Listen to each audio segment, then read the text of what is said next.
سیدنا سرکار شاہ احمد علی دادا میاں حضور بھٹپورہ شریف، آپ حضرات خوب جانتے ہوں گے، حضرت شاہ جی محمد شیر میاں حضور رحمۃ اللہ علیہ کے جو پیر و مرشد ہے، شاہ جی محمد شیر میاں آپ کے خلیفہ بھی ہیں، مرید بھی ہیں، ان کی بارگاہ کے خادم ہیں، وہ ہمارے ملک سے آ رہا ہے، صرف ان کی چوکھٹ کے خادم ہیں، باقی ہماری کوئی اوقات نہیں ہے۔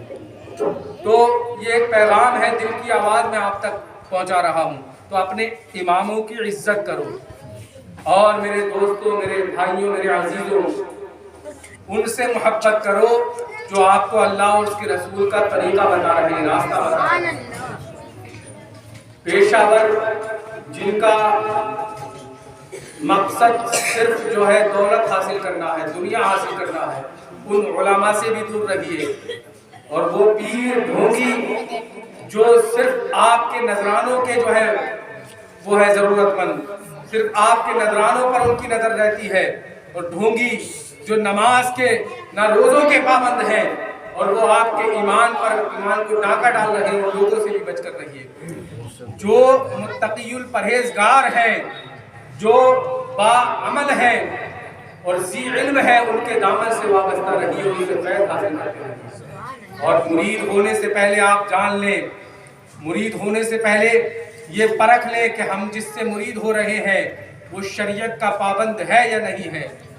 اور یہ ڈھونگ جو آج کل کی حضرت نچایا جاتا ہے کہ پیری مریدی میں جو کہ شریعت الگ ہے اور طریقت الگ ہے، ہم تو فقیر ہیں، اللہ والے لوگ ہیں، ہمیں کیا مطلب، یہ تو مسئلے مسائل کا جو معاملہ ہے کہ مولویوں کا کام ہے۔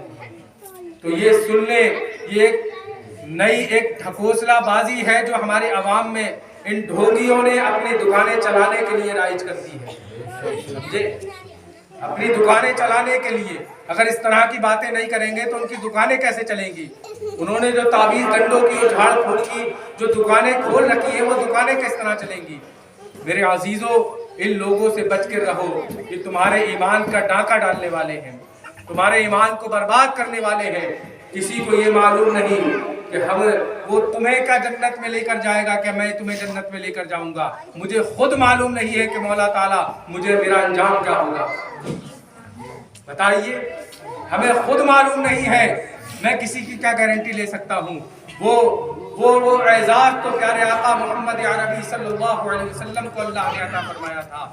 میرے حضور فرماتے ہیں، سرکار نے اپنے صحابہ 10 صحابہ اکرام سے فرما دیا تھا کہ اے میرے جانثارو تم جنتی ہو، تو دنیا ہی میں جنت کی بشارت دے دی۔ لیکن ان کے خوف خدا کا عالم کیا تھا؟ ان کو ٹکٹ مل گیا، اور پکا ٹکٹ مل گیا تھا، کیونکہ کسی اور کی زبان سے نہیں نکلا تھا۔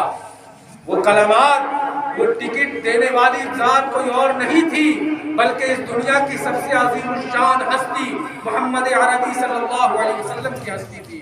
لیکن پھر بھی خوف خدا کا عالم یہ ہے، حضرت عمر فاروق رضی اللہ تعالیٰ عنہ خوف خدا سے اتنا رویا کرتے تھے کہ آپ کے رونے کی وجہ سے، آنسوؤں کی وجہ سے چہرے پر نالیاں پڑ گئی تھی، چہرے پر کڑے پڑ گئے تھے، نالیاں پڑ گئی تھی، یہ عالم تھا۔ ہمارے پاس کیا ہے؟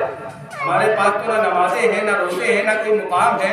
ان کے تو ایسے عظمتیں اللہ رب العالمین نے بیان فرمائی تھی، جن کی عظمتیں قرآن بیان فرما رہا ہے، وہ خوف خدا سے اتنا رویا کرتے تھے۔ آج تو ہم آئے 2 منٹ کے لیے، 1 رات کے لیے آتے ہیں اور تقریر کی، اور 1 رات میں ہی جنتی بنا کر چلے جاتے ہیں، جنت کا ٹکٹ بنا کر دے کر چلے جاتے ہیں کہ اب آپ جنتی پکے ہو گئے ہیں، سنی پکے ہو گئے ہیں، اب آپ کو کچھ کرنے کی ضرورت نہیں ہے۔ ایسا نہیں ہے کہ میری تقریر سے